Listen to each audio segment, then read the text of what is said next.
Olá, gente, tudo bem com vocês? Está começando agora a nossa temporada 2026 do podcast do blog Nayara Villanova. Daqui a pouquinho eu vou mostrar para vocês quem é esse meu primeiro entrevistado do ano, mas antes eu gostaria de agradecer ao nosso parceiraço, aí o pessoal do Chefe Adalberto, que sempre está fazendo com que os nossos convidados se deliciem aí com os salgados maravilhosos que tem lá na loja, né? Se você ainda não conhece o Chefe Adalberto, dá uma passadinha por lá. Tem vários doces, bolos, salgados, tem almoço também, refeição, coquetéis de fruta maravilhosos, enfim, tudo que você quiser para poder se deliciar aí com a sua equipe de trabalho, com a sua família, dá uma passada lá no Chefe Adalberto. Com certeza vai ser mais um ano de parceria e de muita coisa gostosa que a gente vai comer aqui no nosso podcast. Agora eu estou recebendo o meu amigo, jornalista Remy Freire, né? Ele que não é caruaruense, né? Oficialmente, mas de coração ele é caruaruense, né? Já está um tempinho aqui na cidade.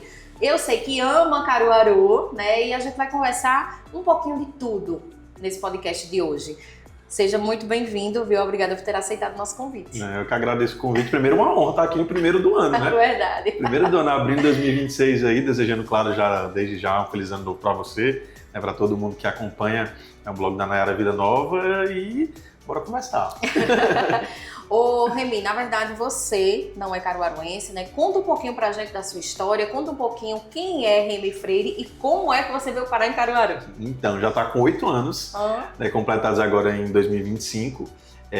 Eu sou natural de Fortaleza, do Ceará, e aí em 2017, ali eu estava trabalhando com jornalismo já, tinha passado por alguns veículos de comunicação da cidade de Fortaleza e também trabalhava na Assembleia Legislativa do Ceará, na reportagem, na cobertura, né, do dia a dia como repórter político. E aí surgiu a oportunidade de vir para Caruaru.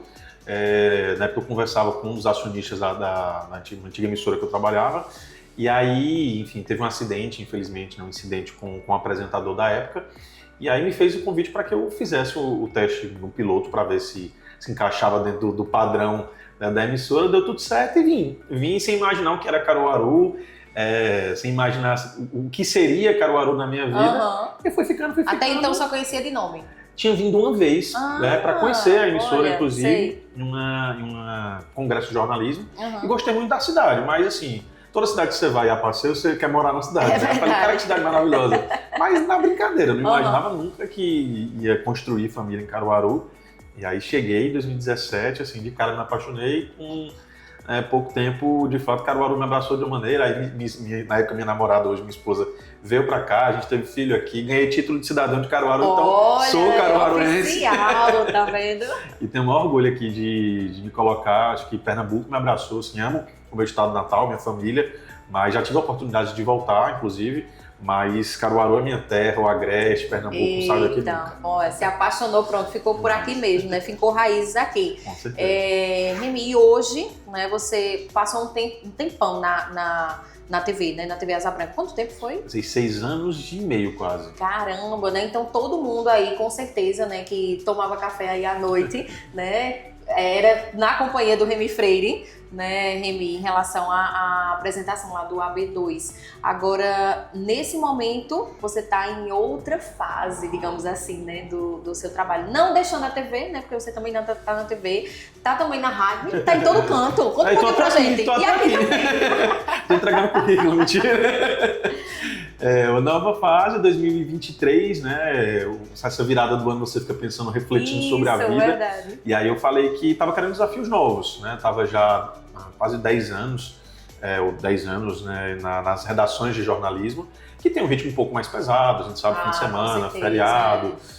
Tava já com... Os famosos plantões. É muito bom, né? Pra quem vê, principalmente você com aquele fogo jovem. Quando a gente tá conversando, meu Deus, é um eu pegava o plantão de Natal e Ano Novo achando bom. Ninguém queria trabalhar, não, deixa que eu vou.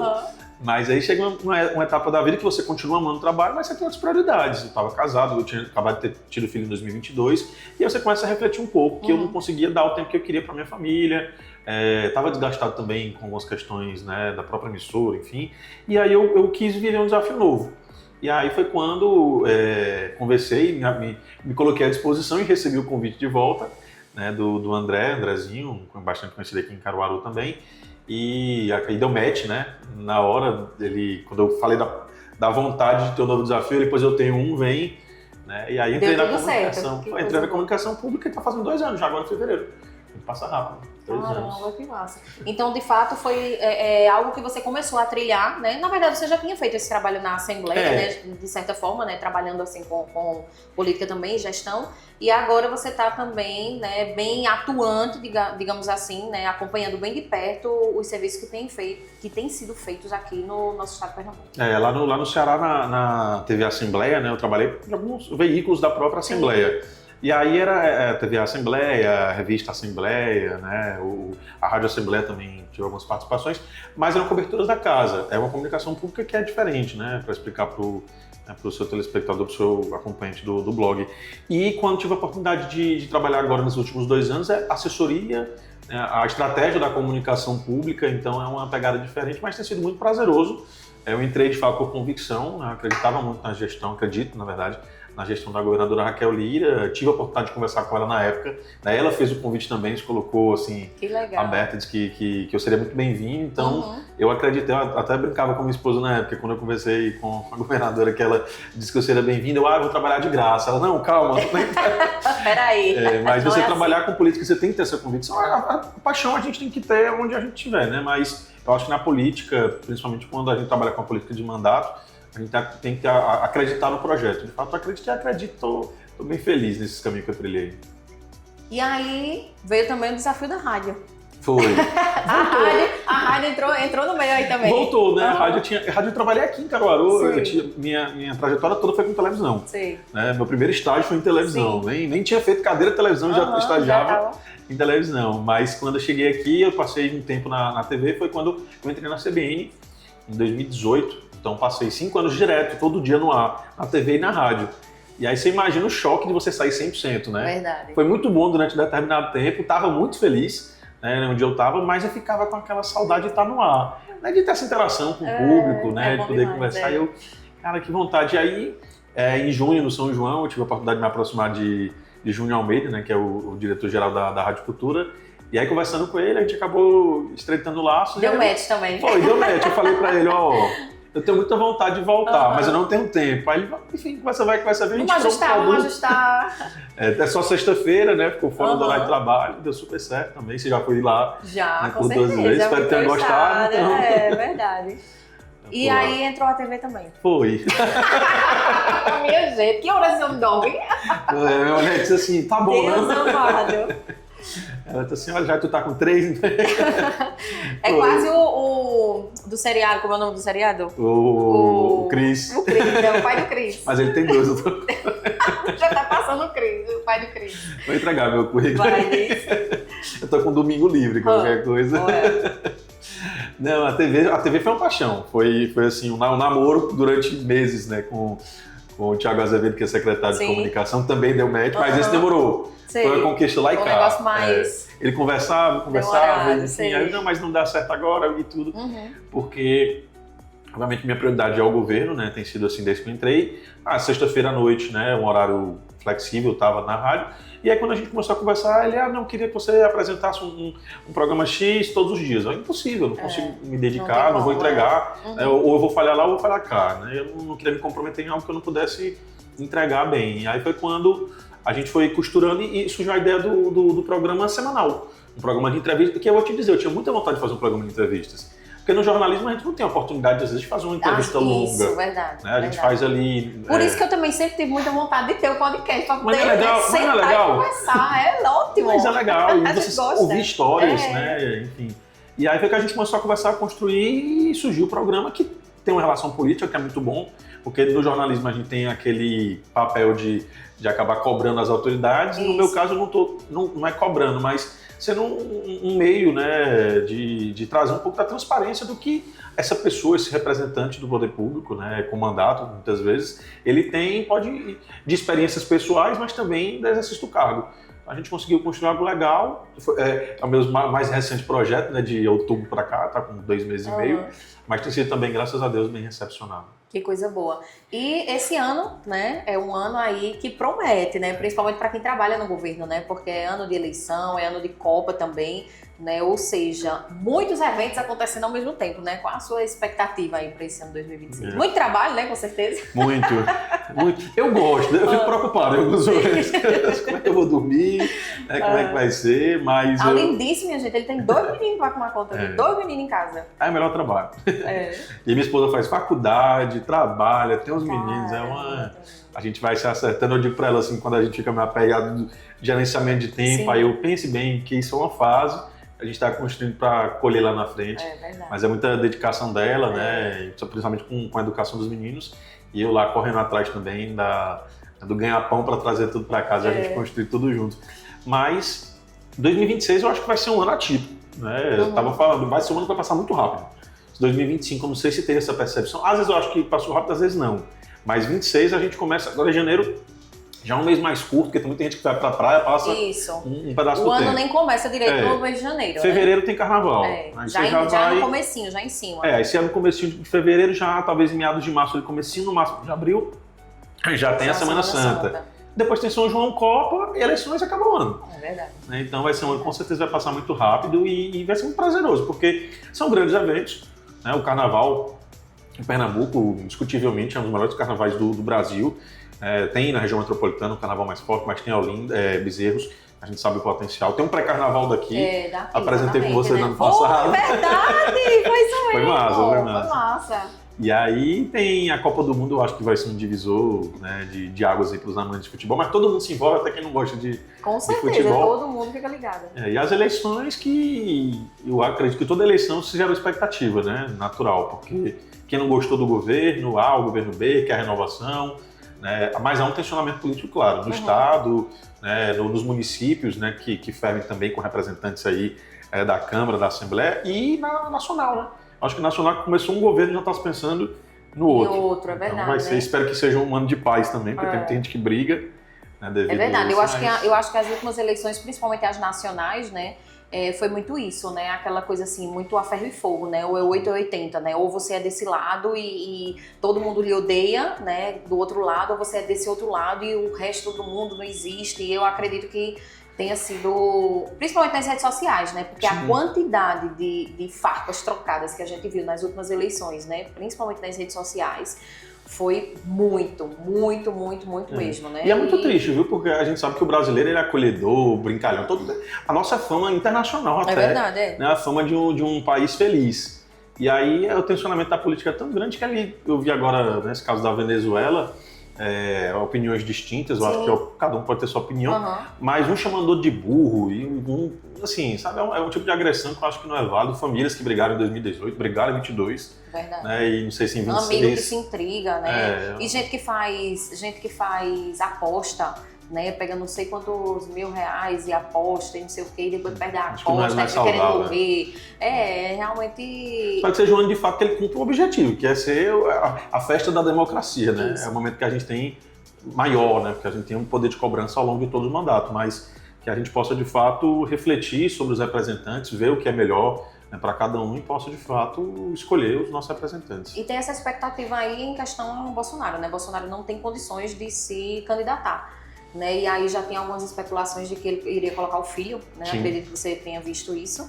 E aí fica aquela expectativa, né? De fato, o que é que vai vir aí desse lado, né? O que é que vai acontecer, quem vai ser o opositor aí do Lula, né? Provavelmente o Lula vai se tentar, né, se recandidatar, tentar ser presidente novamente, e aí tem que ver os opositores, né? Quem você. Lula já disputou, se não me engano, 6 ou 7 eleições. Nossa, menino. Disputou 89, 94, acho que 98 novamente, enfim. Muita coisa. Tem muita bagagem pela frente, independente de gostar ou não gostar, quem gosta ou quem não gosta, o fato. Ele é o maior, o presidente passou foi mais vezes eleito, na verdade, pelo voto popular, né? Foi eleito em três ocasiões. O máximo, até então, tinha sido 2, ele foi 3 e pode chegar a um 4º mandato, se ganhar 16 agora em 2026. Né, e do outro lado, como você disse, tem uma série de nomes, né? Hoje a chamada esquerda brasileira, ela se concentra no Lula, mas na direita aí tem vários nomes potenciais, mas o sobrenome Bolsonaro eu acho que vai ser determinante nessa eleição, né? Gostando ou não, até algumas pesquisas mostram que a população quer uma terceira via, mas quando chega na hora, vai pro A ou pro B. Já vai pro, já então vai pra um é ou Lula pra ou outro. Bolsonaro. Ou seja, ou o Bolsonaro, o sobrenome de fato, com Flávio Bolsonaro ou outro filho, ou até um apoio, né, para um desses candidatos que se colocam como pré-candidatos. Porque sempre tem aqueles, né? Por exemplo, não, eu sempre votei em Bolsonaro, eu acredito no que ele também acredita, né? Que as pessoas falam. Mesmo que ele não seja candidato, quem ele colocar eu voto. A mesma coisa do Lula, né? Que foi assim, por exemplo, com Dilma, né? Não, Lula não vai se candidatar, mas vai ser Dilma, então eu vou votar em Dilma porque eu acredito no que o Lula fala, eu acredito no que ele vai fazer para o Brasil, enfim, né? O currículo esquece, nem lembra. Exatamente, né? É a questão do que vai fazer mesmo, né? A questão da oratória, enfim. E em relação a Pernambuco, também bem acirrado, né? Já saiu um monte de pesquisa por aí. Nossa, quase todo mês sai uma pesquisa, né? Não toda semana agora, toda 26. Semana, agora é que vai ter mesmo. Raquel Lira e João Campos, né? Teve um distanciamento grande, né? O João estava bem à frente. Aí agora a gente já vê que a distância já está bem menor, né? Em relação a João e Raquel. O que é que você acha aí? Realmente é muito cedo assim para falar, né? E a política mesmo a gente não pode prever nada, né? Mas assim, não é nem questão de previsão. A convicção que eu digo não é por estar dentro do governo, é porque eu acho que quando eu acompanho política dos bastidores, não só por estar dentro, mas sempre gostei, eu tenho convicção que a governadora vai ser reeleita. Eu acho que o tempo de maturação da população de entender, né, o que foi apresentado de projeto, esse tempo começou em 2025, né? E isso, as pesquisas retrataram, apesar de as pesquisas, e aí não cabe questionar, porque eu não sei nem quais institutos apresentam situação A ou B, mas a gente sabe que há um relaxamento em relação às próprias...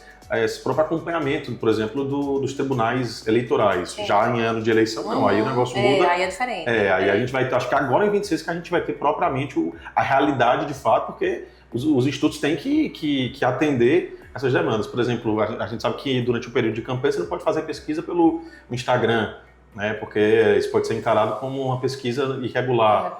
Né, e agora todo mundo faz. Então, você pega uma pesquisa que dá 80 para A, 20 para B, ou vice-versa. E aí é aquela coisa, né? Quem é que tá votando? Quem é que votou ali? Você não sabe, e é um determinado público, mas durante a campanha não pode, e é uma série de limitações.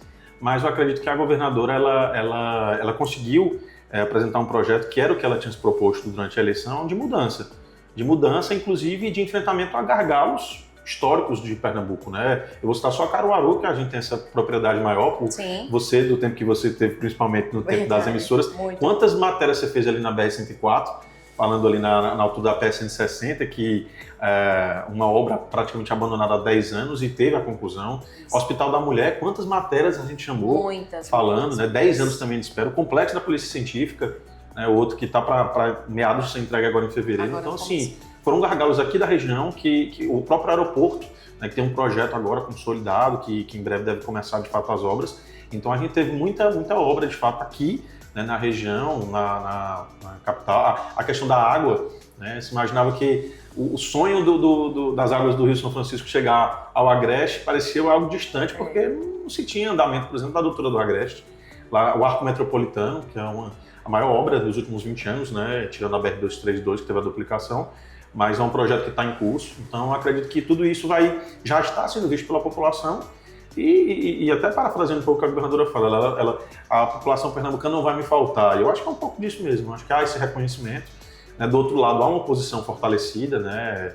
João é um prefeito que conseguiu trabalhar muito bem, principalmente a questão do marketing, né? Não cabe a mim julgá-lo como pessoa, mas a gente sabe que Recife tem uma série de problemas que começaram a ficar mais evidentes nesse último ano, quando se teve uma oposição mais forte lá na Câmara, mas assim, uma série de aditivos em relação a obras, né? A cidade com muitos problemas de atraso de obras também. Então acho que a população começa a fazer esse reconhecimento que há problemas onde parecia que não existia e há muitas qualidades onde as pessoas não estavam vendo. Então acho que 2026 vai ser para apresentar esses dois projetos e a população julgar o que é importante. O que é importante e o projeto que tem dado certo. Acho que é um pouco disso. Tu acredita que eu tenho muito essa visão, assim, que de fato ele, por ser prefeito do Recife, então ele é muito conhecido, né, e as pessoas gostam dele, aprovam o trabalho dele, digamos assim, na região metropolitana do Recife. Mas só que o estado não é só a região metropolitana do Recife, né? Então, assim, tem todo o restante do estado, né? O Agreste, o Sertão, né? Sei lá, vai que lá na cidade de Floresta, no Sertão, a pessoa sabe quem é João Campos, né? Aí fica essa dúvida, né? Essa pergunta em relação a isso, né? Sobre essa questão dessas pesquisas, né? Que tem saído, que ele sempre aparece na frente feitas, dela, né? onde elas são feitas e é onde ele sempre aparece na frente dela. E tem essa questão também da própria Raquel estar com a máquina na mão, né? Sim. Que a gente sempre quando há uma eleição desse tipo, né? Que o candidato está tentando a reeleição, a gente sempre fala isso, né? O fulano está com a máquina na mão, né? Então, trabalhar mesmo, né? Mostrar serviço e ver o que é que vai acontecer na eleição. E eu costumo falar assim, até eu brinco, eu faço até um desafio, né, quando eu brinco. Se fosse de fato, e eu não gosto muito desse discurso de comparação de gêneros, etc., porque todo mundo tem sua capacidade, mas é fato, principalmente nesses espaços de poder, que há é sempre um questionamento maior quando uma mulher está no espaço de poder. Indiscutivelmente você verdade, tem, né, propriedade para falar o que eu não tenho, mas isso é perceptível para a governadora. E ainda pesa o fato dela ter vindo do interior, então assim, ela ter ganhado uma eleição. Sendo uma mulher prefeita do interior, no caso ex-prefeito, né, mas com recente mandato, foi um desafio muito grande ter conseguido. E aí chegar lá, ela tem muitos questionamentos que homens não teriam, isso é fato. Né? Então você pega o número de obras e de questões históricas enfrentadas durante a gestão em 3 anos, possivelmente, se fosse um homem, estaria reeleito aí, as pesquisas apontariam outra realidade, a sensação seria outra, mas eu acho que o tempo é o senhor da razão e vai mostrar um pouco disso. É verdade, e na verdade 2 mulheres, né? Porque ela e também a vice, né? A Priscila Krause, e aí muitas pessoas, eu particularmente já escutei, já vi comentários dizendo que não é ela que governa, é o pai, né? Porque o pai já foi, né? Falava muito aqui, né? Se falava muito aqui. Quando ela foi prefeita, né? Quando ela se ganhou para ser prefeita de Caruaru, muita gente dizia que ela não ia fazer nada, que ela não ia trabalhar, que quem iria mandar era o pai dela, porque o pai dela tinha experiência, o pai dela que sabia governar e ela não. Né? E ela, de fato, aqui em Caruaru mostrou para que veio, né? Tanto que triste, né? E que triste você ouvir esse tipo de comentário. Exatamente. É uma mulher que está, por exemplo, em um espaço, talvez, de destaque numa emissora, aí não, foi algum homem que colocou ela lá por algum interesse. Algum arrumadinho, alguma coisa. Não, cada um tem a sua capacidade. Tem. E a governadora, ela provou isso quando foi prefeita.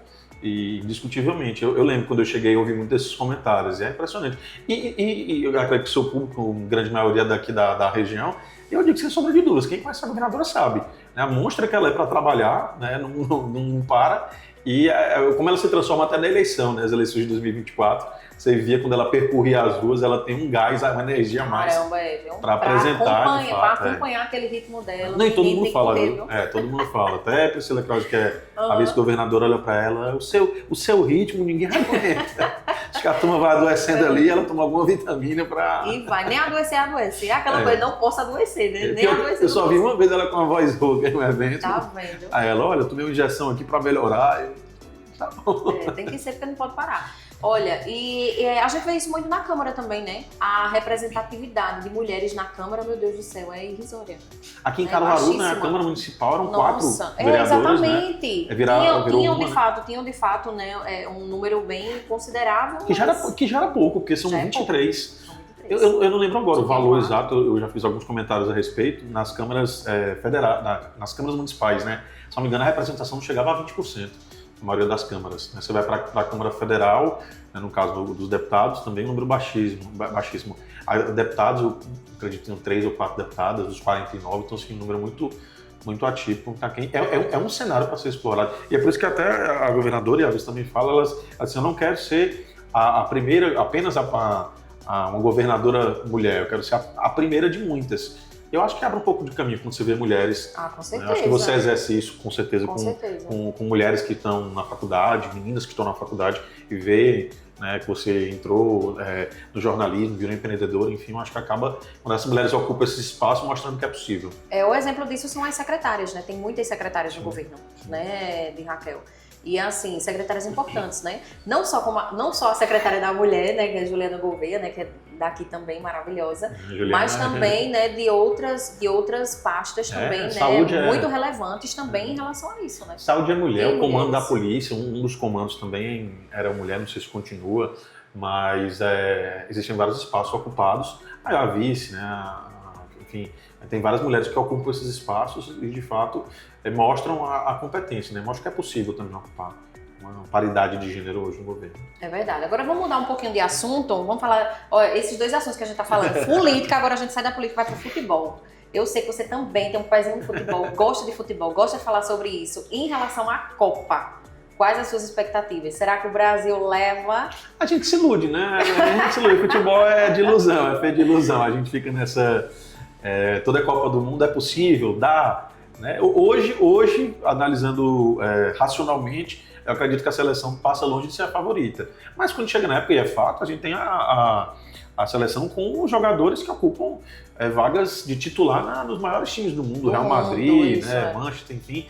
Então, a Vinícius Júnior está passando aí por maus bocados agora, mas é o melhor jogador do mundo no ano passado. Ele está apaixonado, ele está apaixonado. Deixou com a cabeça, né? Já ele retorna. Mas eu acredito que a gente chega forte.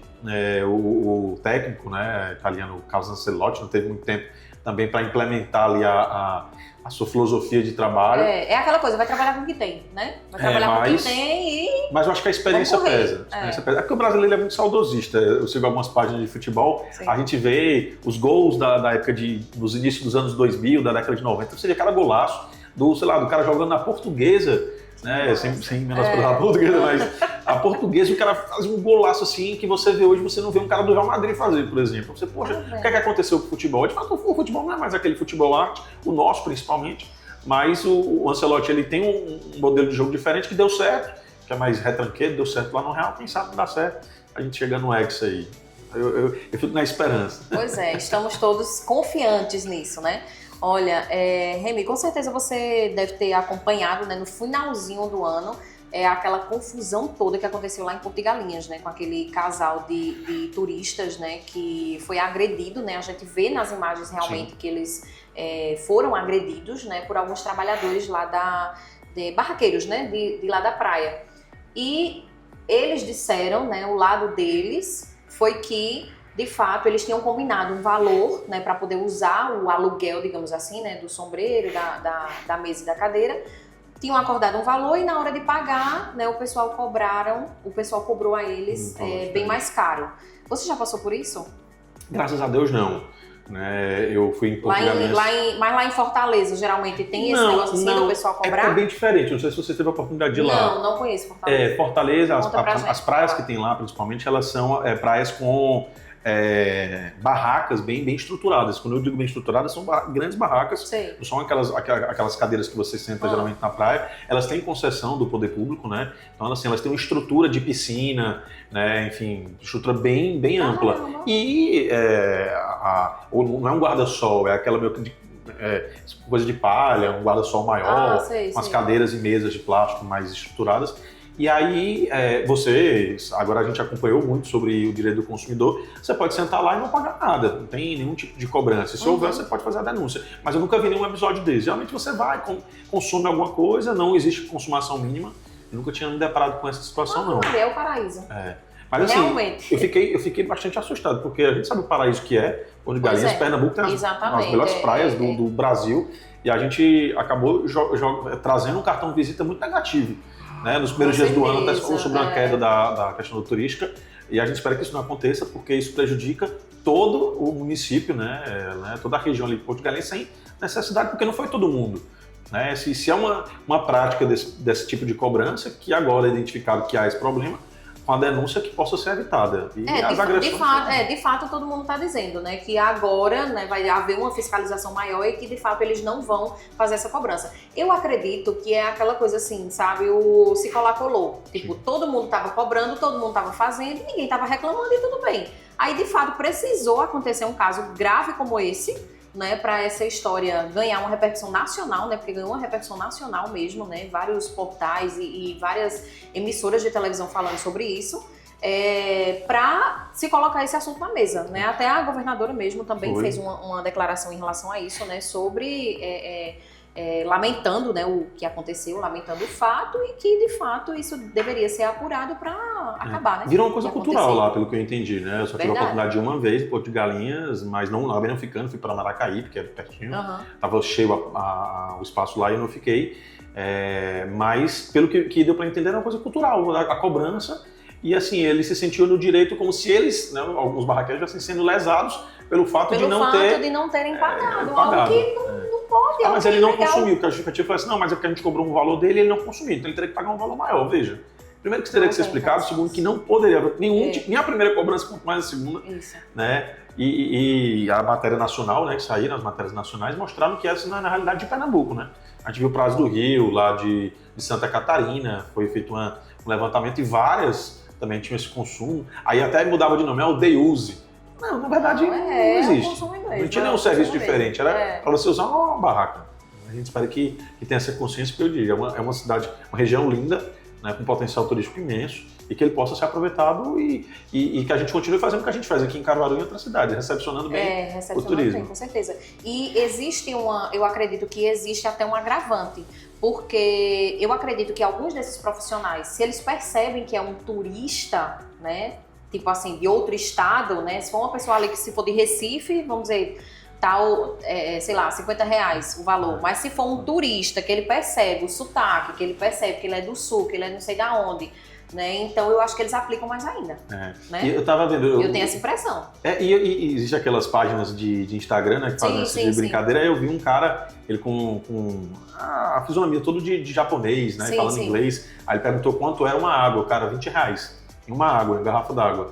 Aí ele falou, aí depois ele era brasileiro, né, talvez filho de japonês, enfim, e aí ele falou, olha, cobraram R$20 na água, porque naturalmente, então, o que é R$20 você falar do dólar hoje? O dólar tá quase 5 e tanto, então é um valor bem, R$20 ainda é um valor barato para eles, mas não é a realidade. Não é a realidade, não está correto. E infelizmente tem quem tenta se aproveitar, mas a gente pode perceber agora que isso pode afastar de vez o turismo e o impactado vai ser exatamente quem está. Exatamente, vai ser pior para todo mundo, né? De atitude. Porque se não tiver turista lá, realmente vai ter ninguém o ganha-pão deles, E isso acontece muito também com os famosos franelinhas. Né? E é um problema grande em Recife. Em Recife, né? Em Recife tem muito. Aqui em Caruaru nem tanto, assim, até porque aqui em Caruaru, a maioria, pelo menos do centro, tem muito a questão da Zona Azul, né? Então a gente escapa um pouquinho disso aqui. Mas em relação a algumas praias mesmo, por exemplo, eu fui recentemente, agora em novembro, para Porto de Galinhas, e aí a gente tava meio afastado e a gente foi na Vilinha, né? Na Vilinha mesmo, à noite.